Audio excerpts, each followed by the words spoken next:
It's something that a lot of people don't think about, and it dawned on me recently, and I really want to share it because I think it's actually the number one thing to look at. So we're going to call this the fourth macronutrient. For those of you who know about nutrition, there's protein, carbs, and fats, right? Those are the big three.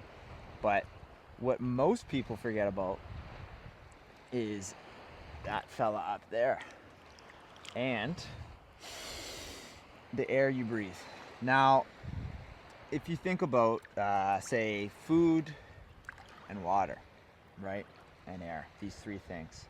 So these, let's just call these the big three macros, right? So what happens if you stop eating? How long can you go for? There's records of overweight people going. There was a big guy, I think in England, he went over a year on nothing. He just drank water, and I believe he took vitamins. And then, so you can go, the average person can go weeks and weeks and weeks and weeks and weeks, plus even longer, on their own body fat stores, right?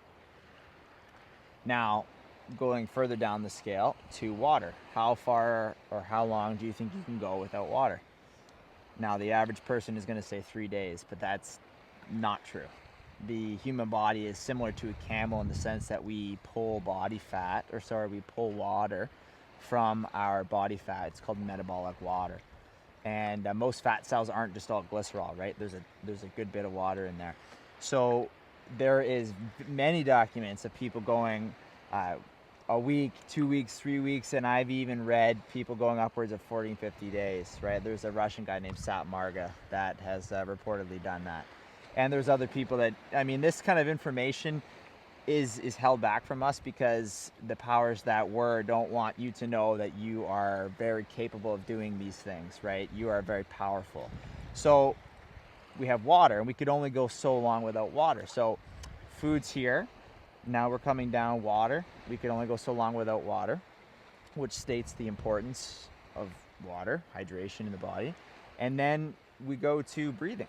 How long can you go without breathing before you die?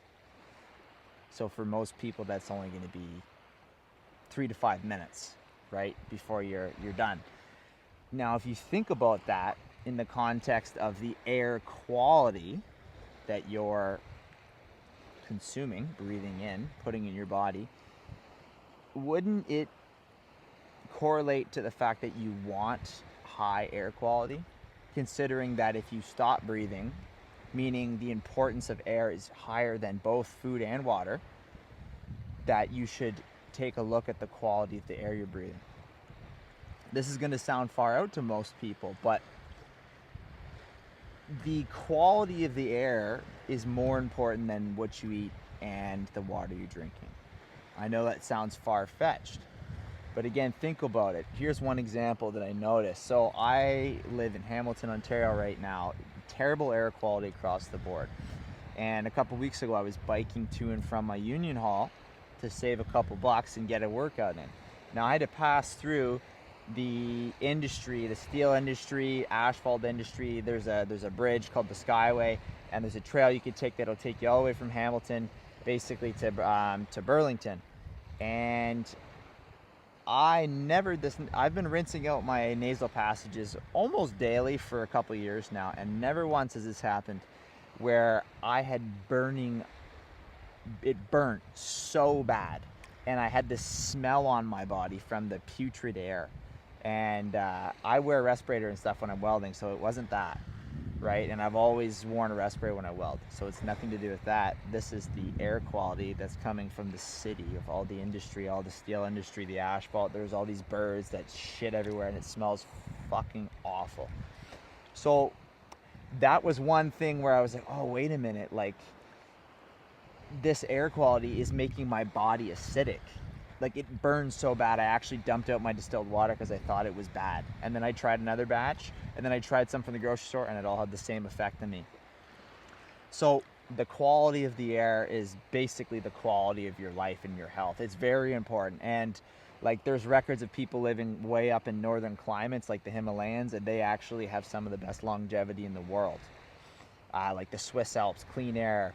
The west coast of Ireland, very clean air. So start thinking about that. Living in a city is not good for you. It's not healthy. You're breathing in a bunch of exhaust fumes. right? And so when you're thinking about diet, the first thing you should be looking at is the air you're breathing in. That is part of your diet.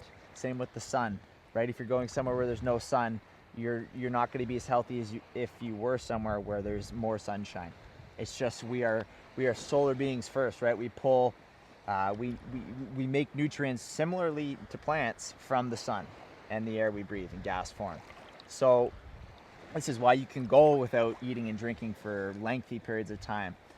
So I'm just here in the not the ocean, forget what body of water I'm in right now, but Lake Erie or something. But anyways, there's the land there. But this is something that's been on my mind for a little while. I didn't really know how to talk about it. So yeah, big things to think about, family. Just check your air quality, because it's probably more important than organic kale or that grass-fed beef. Not just downplaying like good, clean, whole organic foods coming from Mother Earth, but the air you're breathing, the air in your home, right? Get a fan blowing in your home. Keep the air moving. You don't want it stale. This is there's speculation of why people die in their sleep is actually because there's poison air. Seaweed. So that's kind of it for